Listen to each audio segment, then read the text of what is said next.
Au nom du Père et du Fils et du Saint-Esprit. Amen. La paix de Jésus soit dans votre maison, sa paix et sa joie. Alléluia. Nous lisons le Saint-Évangile selon Saint Luc, chapitre 1, verset 1, 5 à 17. Que ta parole, ô Jésus, rentre dans mon esprit, que ma bouche proclame ta parole et que mon cœur l'accueille. Amen. Un ange annonce la naissance de Jean-Baptiste. Au temps d'Hérode, roi de Judée, vivait un prêtre du nom de Zacharie.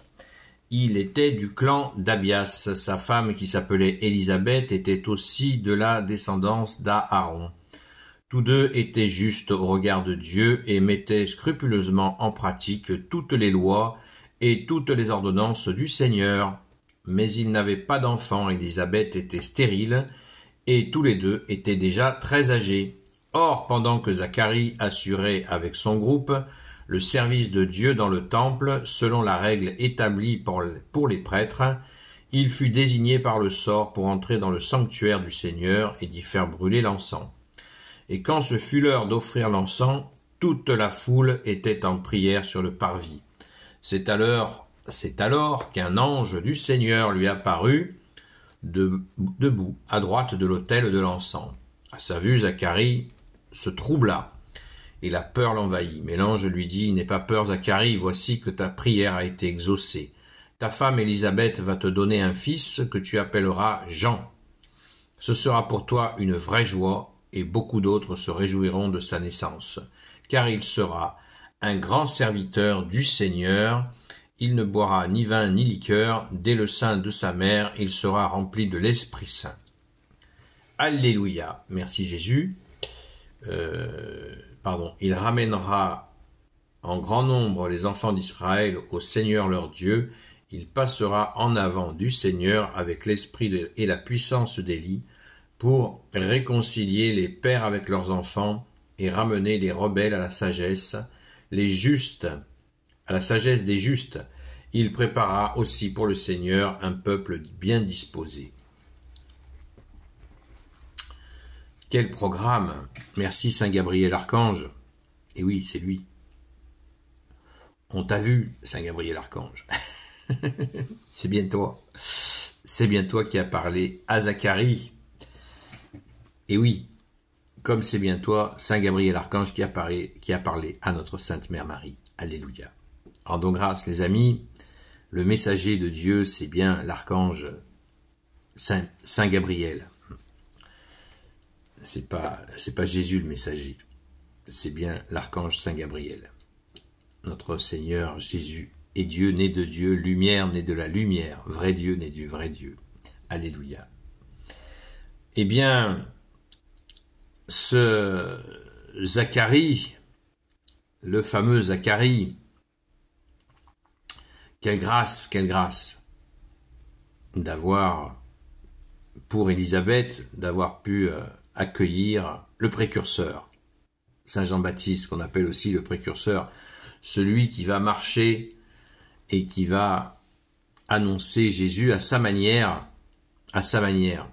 Il va préparer le peuple d'Israël, le peuple hébreu, à accueillir le Fils bien-aimé Jésus. Alléluia. C'est extrêmement touchant.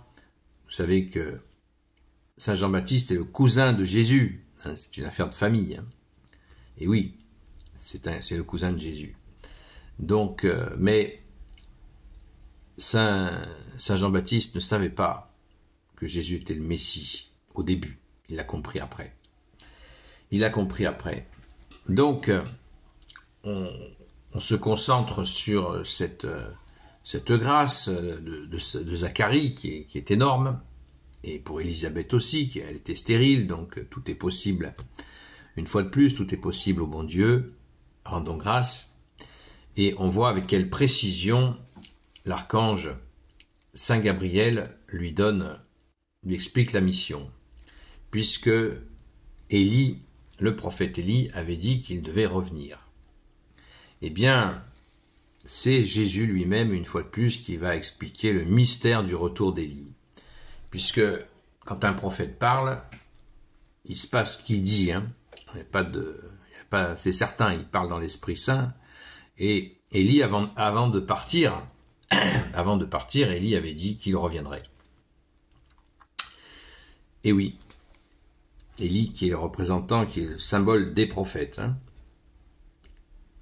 Saint Moïse, symbole de la loi, qui est la loi, Élie représente les prophètes. Il avait dit qu'il reviendrait. Ah! Alors, est-ce qu'il est revenu? Et tout le peuple de l'époque, le peuple hébreu, attendait son retour. Le retour d'Élie. D'ailleurs, à un certain moment, les gens ont cru que Jésus était Élie. C'est dire l'attente qu'il y avait. Il y avait l'attente du Messie, l'attente d'Élie. Et Jésus a clarifié tout ça. Et il a dit, Élie, Jésus, tu nous as dit, j'ai bien aimé Jésus, tu as dit, Élie est déjà revenu. Alors, il est passé où? Eh bien, en fait, c'est l'esprit d'Élie qui est venu auprès de Saint Jean-Baptiste. Voilà. Élie est venu donner un coup de main, surnaturellement, bien sûr, il ne s'est pas réincarné, on ne croit pas à la réincarnation, il est venu donner un coup de main à Saint Jean-Baptiste pour faire ce travail immense de charnière, hein, c'est vraiment la charnière entre l'Ancien Testament et le Nouveau Testament, entre l'Ancienne Alliance et la Nouvelle Alliance. Quand la Vierge Marie vient visiter Élisabeth qui est enceinte de Saint Jean-Baptiste, c'est la visite de la Nouvelle Alliance à l'Ancienne Alliance qui l'accueille dans la joie. Hein, on se rappelle que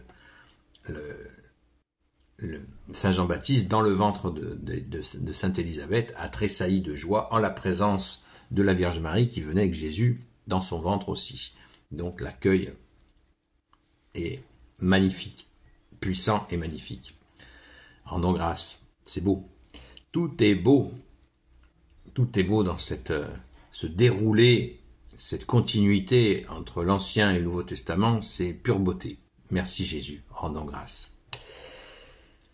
Voilà, donc Élie, le mystère est levé, c'est Jésus qui l'a levé lui-même. Élie est revenu en esprit. Son esprit, l'esprit d'Élie est venu sur Saint Jean-Baptiste, enfin auprès de Saint Jean-Baptiste, pour faire cette préparation qui nous est bien expliquée.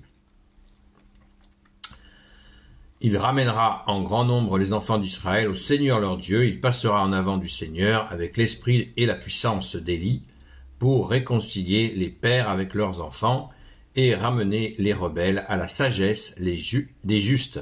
Il préparera ainsi pour le Seigneur un peuple bien disposé. Le baptême, donc Saint Jean-Baptiste a mis en place tout de suite, rapidement, au Jourdain, le fameux baptême de Saint Jean-Baptiste, qui n'est pas le baptême chrétien. C'était une préparation, c'était un baptême pour demander le pardon des péchés, et c'était un baptême d'eau, un baptême de purification. Ce n'est pas le baptême chrétien. Le baptême de Saint Jean-Baptiste a disparu avec Saint Jean-Baptiste. C'est ainsi. C'est ainsi, et Jésus a créé le baptême chrétien. Voilà. Le baptême, il n'y a plus qu'un baptême, c'est le baptême au nom du Père et du Fils et du Saint-Esprit, qui n'est pas un baptême d'eau, qui est un baptême de feu, d'esprit et de feu. Et oui, l'eau est utilisée comme symbole, mais ce n'est pas un baptême d'eau. C'est l'eau qui sort, qui jaillit du cœur transpercé de Jésus, qui nous purifie, qui nous donne la vie en toi Jésus, et nous sommes purifiés par ton précieux sang Jésus. Donc au baptême, nous mourons avec Jésus et nous ressuscitons avec lui. Voilà le mouvement du baptême. Vous voyez, ça n'a rien à voir. Ça n'a rien à voir avec le baptême d'eau de Saint Jean-Baptiste, qui était vraiment un baptême de repentance pour le pardon des péchés. Et avec ce qu'a fait Saint Jean-Baptiste, il a préparé les gens. Il a préparé les gens à recevoir le Messie. D'ailleurs, Saint Jean-Baptiste avait des disciples, notamment les plus connus, Pierre et André, les deux premiers apôtres de Jésus, qu'il a à un moment donné envoyé auprès de Jésus pour lui demander s'il était le Messie. Et Jésus leur a fait cette réponse extraordinaire. Il leur a dit, les aveugles voient, les sourds entendent, les muets parlent, les boiteux marchent. les muets parlent, et même les morts ressuscitent. Alors quand Pierre et André, qui étaient frères, disciples de Saint Jean-Baptiste, ils n'étaient pas encore apôtres de Jésus, sont retournés auprès de Saint Jean-Baptiste pour lui annoncer ce que Jésus leur avait dit. Et là, Saint Jean-Baptiste a dit, c'est lui, c'est le Messie tant attendu. Les premières annonces de la venue du Messie étaient faites par Isaïe 700-800 ans de là, vous imaginez, l'attente des Hébreux du Messie. Bon, mais là, ils l'ont compris. On voit bien que des Hébreux ont parfaitement compris que Jésus est bien le Messie. D'autres ne l'acceptent pas et cela conduit à tant de souffrances. Quel dommage. Alors rendons grâce, nous qui avons accueilli le Messie, puisque Jésus a annoncé au peuple hébreu en premier sa messianité de fils de Dieu, le Messie, unique et définitif, et en premier aux Hébreux, et ensuite, comme il n'a pas été accepté totalement, eh bien, il a envoyé ses apôtres jusqu'aux extrémités de la terre, à toutes les nations, pour annoncer le Messie pour toute l'humanité. Alléluia, merci Jésus. Gloire au Père, au Fils et au Saint-Esprit, maintenant et toujours, et pour l'éternité. Amen. Ô Jésus, toi qui peux tout et qui portes tout, toi le Sauveur, toi l'Emmanuel, je te confie toutes celles et ceux qui regarderont cette vidéo, ainsi que leurs proches, selon ta seule volonté, ô Jésus. Sainte Marie, Reine des cieux, toi l'Immaculée Conception, toi qui écrases le serpent, toi qui as la lune sous tes pas, toi notre Mère, Notre-Dame. Saint Joseph, toi le juste et le saint, toi le sage, toi la terreur des démons, toi le saint gardien de la Sainte Église catholique apostolique.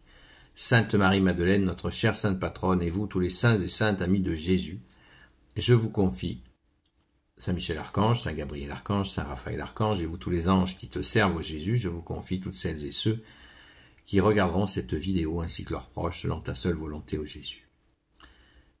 La paix de Jésus soit dans votre maison. Continuons à prier pour que le Moyen-Orient, qui risque de basculer dans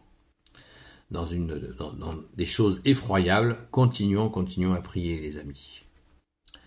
Merci Jésus d'être le roi de gloire, le Dieu de nos vies, le seul sauveur du monde. Amen. À très vite.